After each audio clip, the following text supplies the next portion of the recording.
Un train d'engrenage différentiel ressemble à ceci, et nous en trouvons généralement situé entre les deux roues arrière d'une voiture à propulsion. Sur une voiture à traction avant, nous le trouvons entre les deux roues avant, et nous en trouvons un à l'avant et un autre à l'arrière d'une voiture à 4 roues motrices. Cependant, nous allons nous en tenir à une voiture à propulsion dans cette vidéo, pour plus de simplicité. Alors, pourquoi en avons-nous besoin ? Lorsqu'une voiture se déplace en ligne droite, le moteur fournit la puissance via l'arbre d'entraînement vers le différentiel qui divise la puissance entre les deux roues arrière, ce qui propulse la voiture et les roues tournent tous en même temps et à la même vitesse. Cependant, lorsqu'une voiture tourne, les deux roues avant changent de direction, mais les roues arrière restent en position. Les roues suivent maintenant des trajets de longueur différentes.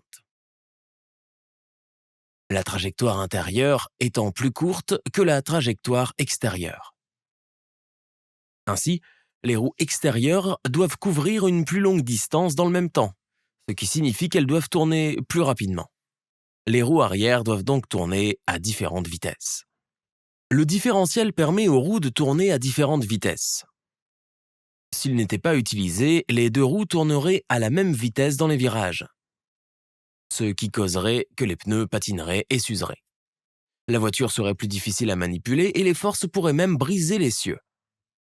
Par conséquent, nous permettons aux roues arrière de tourner à des vitesses différentes pour empêcher cela. Nous pouvons voir sur ce modèle de différentiel de base que si je tiens une des roues, l'autre peut encore tourner. Il s'agit d'un différentiel ouvert.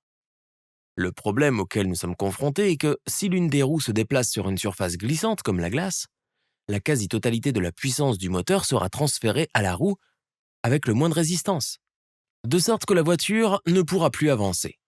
Pour résoudre ce problème, nous utilisons un différentiel à glissement limité.